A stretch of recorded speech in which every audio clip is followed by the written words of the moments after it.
So today I'm going to take the inboard to the office and see how that goes. This bag is just heavy.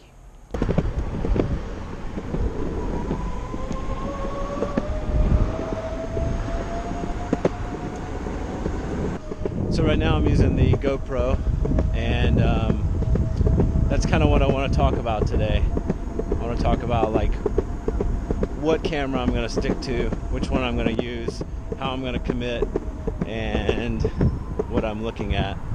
So let me jump on the computer and show you what I'm talking about real quick. And let me just show you what I'm working with. So I have the Blackmagic Pocket Cinema camera, and there's some limitations to it. First of all, there's the battery life, and there is the crop factor. And so this first thing that I'm showing right here is the Metabones adapter, and the Metabones adapter is something that it serves a couple different purposes. First of all, it allows you to connect EF lenses, which I already have a lot of Canon lenses, and so this Metabones adapter allows me to connect those Canon lenses to the Blackmagic Pocket Cinema camera. Now, that's kind of one of its main features, but then what it does when it does that is the Blackmagic has a crop factor of almost 2, and what this does is it reduces that crop factor. So if you were to take a 18, or let's just say 18 millimeter lens, that's going to appear in the camera more like a 35 millimeter lens. So you have to get a super wide angle, and that's why in a lot of my videos when I'm using the Blackmagic and I'm talking to the camera, I get a lot of my face pretty much fills up the entire camera because I'm holding at arm's length, and I'm not able to get that distance because of that crop factor. So adding the Metabones adapter and my Canon lenses would allow me to get a wider angle at a closer view. Now, what it also would do was allow me to add some of my automatic focus, my Canon lenses that have, zoom, that kind of stuff. So I could basically roll into a lot of the Canon lenses that I already have without having to buy a bunch of new lenses. So that's the first thing. Now, the second difficult challenge is the audio on the Blackmagic camera. Now, I have the Rode Video Micro, which is a microphone that plugs into the 3mm jack on the Blackmagic, but there is no power supplied to this microphone. So what I'm looking at doing is maybe upgrading that microphone to the Sennheiser MKE 440 shotgun microphone, which does have power, and you can actually plug that into the same port and boost your gain levels using this microphone, because the preamps built into the Blackmagic are very poor, and so by adding a microphone that has some gain to it and the ability to boost that gain up allows you to have hopefully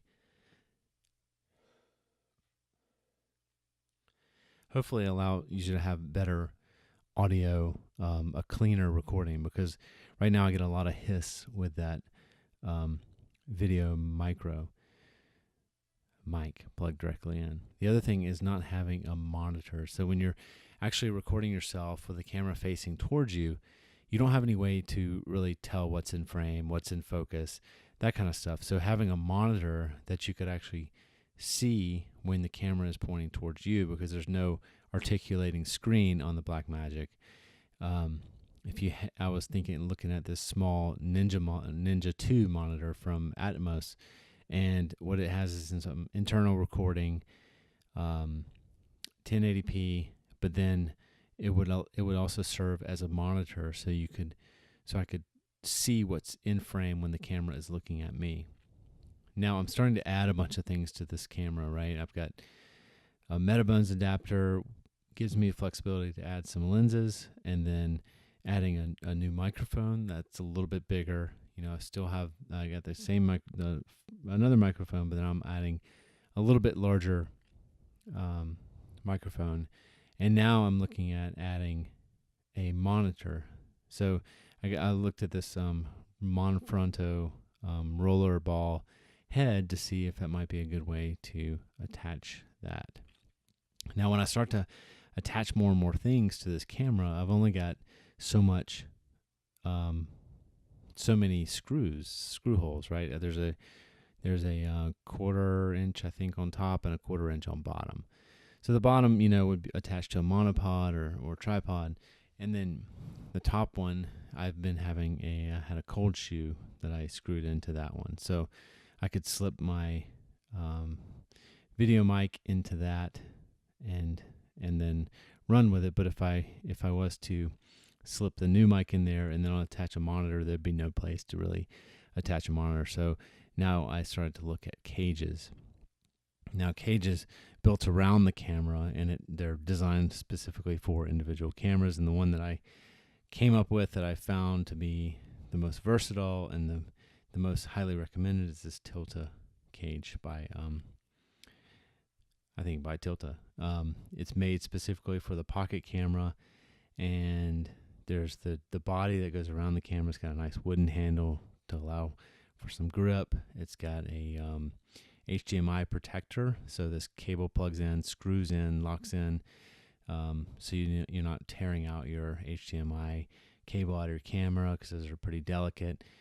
Especially if you're mounting a monitor, you're going to want to connect into that HDMI so that they can communicate. Top handle, you can mount the microphone to that, and then the bottom rails come on and off with a little lever there, and then to that you could mount a battery pack or anything you want like that could power the Blackmagic, because that is another drawback of the Blackmagic, is the short battery life. Now, I've gotten by with having 6 batteries. Usually a day of recording takes about 3 batteries pushing it. I'm running out at 3. 4 batteries would be more comfortable. If I was to carry 6 batteries with me, it would be even better, because I'm having to shut the camera on and off to conserve that battery power. Because I find that most people say you can get about 30 minutes. I only get about 20 minutes at most, really. So it feels more like 10 minutes.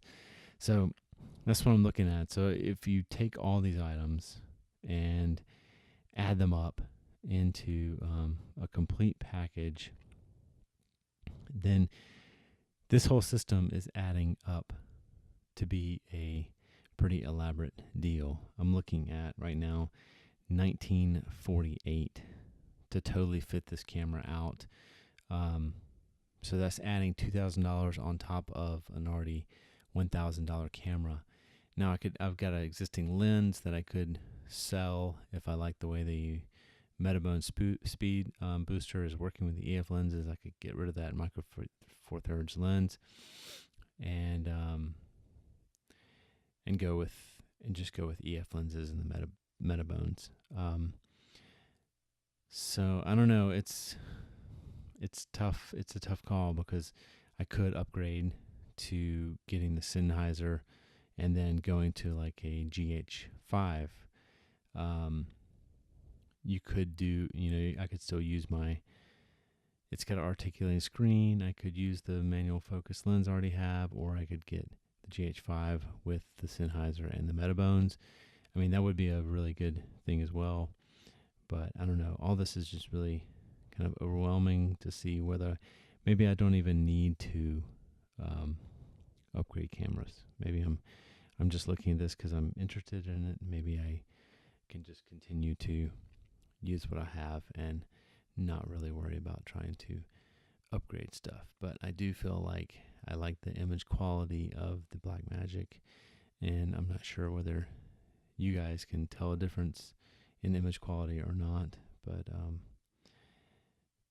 as far as like my videos, things like that. So does it make sense to go the extra effort and record with the Blackmagic, or is the GoPro footage enough, and for vlogging and YouTube, and is it clean enough and crisp enough, and does it show the things that it needs to show to get the point across. So those are my thoughts on all of that, and I know that thought I would have a decision, but I'm really going to even delay this further in trying to invest in this stuff because I want to get it right, and I don't want to rush into a decision. So